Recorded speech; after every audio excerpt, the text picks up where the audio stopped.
Alright guys, sa mapagpalang araw sa inyong lahat, meron tayong isang reaction video. Dito, hindi for money ang SMNI, sabi ni Dr. Badoy. Ayan, panoorin po natin kung bakit nasabi nila SMNI, mga anchor ng SMNI. At no other further ado, please do watch. And please subscribe this channel, Rob Trip. Alright? Let's get it on. Clarify something ha. Kasi I think itong mga ito, yung mga nag-iintriga ng ganyan, no? I think that they don't understand SMNI at all eh. Yeah. This is very simple lang talaga ito. Hindi pera ang Diyos namin dito. Yes. No, it's not. It's really love for country. It's really, that's what motivates us here. Tama. So maybe it's really hard to understand because other media networks, it's really money.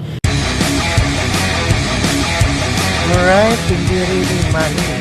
Yes. Nakakatakot kasi parang the way we're feeling now, no? I've never felt this way. I remember feeling this way, no? When I was 10 years old when martial law was declared, and they clamped down on media, and this is how I'm feeling right now.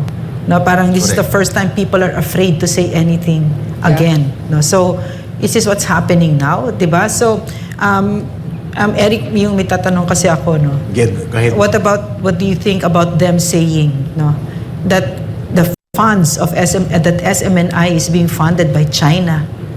My gosh, that's so ridiculous. Ma'am, ang akusasyon na yan ay mukhang pinaniwalaan ng presidente. Alright, ayan, panood po natin at subaybayan dito sa SMNI. Alright? Because we are made to believe that the president is looking at SMNI according sa maraming nakakaalam sa timplahan ng galawan sa politika. Even in Congress, Even in Congress, sinasabi nila yon. And even ang isang kongresistang lumapit sa atin, ma'am, bago tayo i-release no, the next day, ayun din ang kanilang teorya na pinupunduhan ng bansang China ang SMNI. Why? I mean, on what? Because daw tayo ay anti-war. At hindi natin tinutuligsa ang mga pangbubuli ng China. What? Tumutuligsa po kami. Pero na to the point na manggagatong kami ng digmaan. Sapagkat mali po ang patakaran ng digmaan in dealing with Chinese attitude in the West Philippine Sea, the posturing of war or the promotions of war can never be the policy of the government because it will endanger the people in the entire country. Sapagkat hindi digmaan po ang solusyon dyan. So kapag pumupuna kami sa ganyang posisyon, pro-China kami? No. Kasi I remember during the during the congressional hearing, si J.J. Suarez found it suspicious that China has this MOA with SMNI. Oh, we don't have Yung CGTN? The Kingdom, CGTN daw? Kingdom yata. And then it turns out, it was a basketball court. Oh, tama. it's the foundation. The foundation, yes, not SMNI. So, parang he was trying to frame that narrative. Oo, tama. But there are really civic society social programs with China na tinatanggap natin, lalo na pag may disaster. Ano bang masama doon, di ba? Kaaway ba natin ang China? Di ba, ang foreign policy ng ating president ay kaibigan Kaibigan ng lahat? Di ba? So, Non-war, non-aggression? Actually, ma'am, China supported us a lot of times when it comes sa Kalamidad. kalamidad. we're not hiding anything. No? Yeah. At pinakita natin yun. Ito, Frank, I will be very brave. This may not be the stand of SMNI.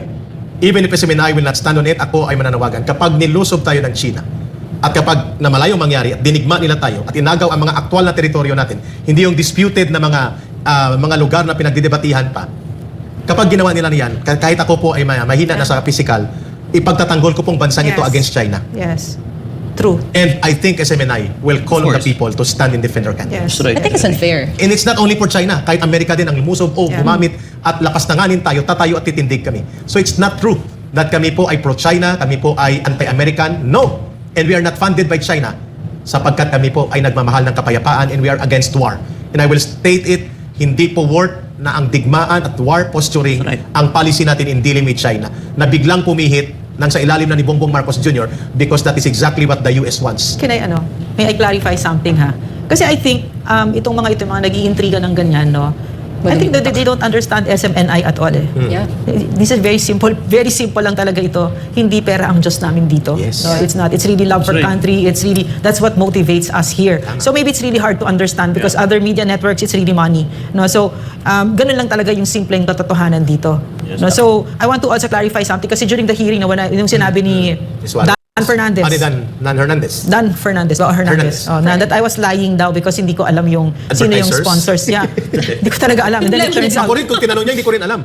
pero they've kept on forcing, di ba? Oo. Talagang they forced me like that, no? So, as it turns out, we don't really have that, Yeah, we no, don't. no sponsors talaga. So, sa madaling salita, pag-ibig itong nagmo-motivate sa amin dito at yung desire na lumipad na ang Pilipinas at hindi yan mangyayari habang nandyan ang salot na CPP, NPA, NDF na nasa eskwela, nasa media, nasa simbahan, nasa mga factories natin, nasa urban poor. They're everywhere. Kahit sa mga call centers, nandiyan yung mga salot na yan. I'm wondering. Yeah, yes. I'm go narinig ahead. ko naman rin. Did they ever commend what we're doing here? Especially sa program, di ba? Kayo, di ba? We put our lives on the line. Tapos parang, Pinuna pa nga yan, Miss Ina, ni Parang Congressman kinusyon Acop. pa nila yun, ah. Lalo na si Congressman Acop nang pumunta sa amin ni Ma'am Lorraine. Sabi niya, hindi lang naman kayo nagmamahal sa bansa natin. And sumusobra na kayo sa inyong laban sa CPP, NPA, NDF. That's his word, ha? Yeah, At I sinabi niya, remember. sabi ko, in what sense, sinanong si Ma'am Lorraine, in what sense na nagmamalabis kami, Congressman Acop? Sabi niya, ang dami niyong nire-red tag. Ang dami niyong mga nadadamay ng mga inosente sa inyong expose against sa CPP, NPA, NDF.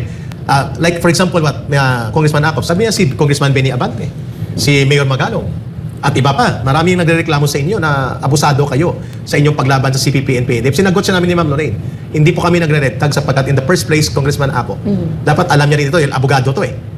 Congressman Acop at the rest sa Kongreso at sa pamahalaan, sinabi na po yan ng Korte Suprema, there is no legal definition about red tagging. It is not a legally existent term.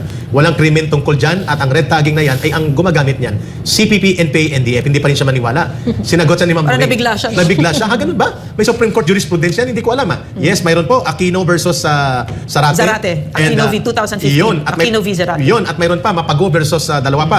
Si General Mapago ito na hindi po mali na mag-identify ang gobyerno, ang Estado, ng mga kalaban na lumalaban at lumalabag sa batas, lalo na ang nagpapabagsak sa gobyerno.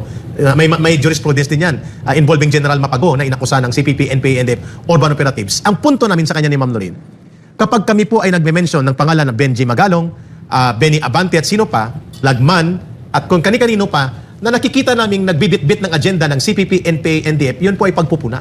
That is not red tagging, yan po ay warning na dapat mag-ingat tayo na huwag makipagkunsyabahan sapagkat it will strengthen the enemies and it will give a semblance of legitimacy to their political maneuvers, propaganda, and operations. Ganong konteksto po, hindi po yan red tagging. Kaya nga no, parang mga kababayan, Eric sige, Franco ma'am. Ina, no, makita mo yung galing ng mga sinungaling na CPP na ang naging defender nila ay si Romeo Acop. Oo. No, yan yung mga tagapagsalita nila, di ba? Pero sila tahimik sila sa isang corner.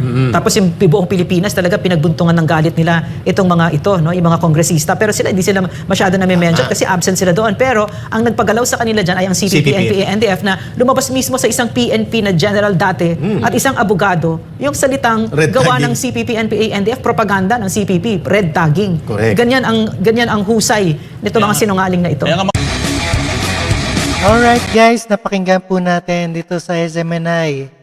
SMNI, hindi for money ang sabi ni Dr. Badoy. At maraming salamat sa inyong panonood at pakikinig dito kay Crop Trip. And see us again sa ating sunod na reaction video.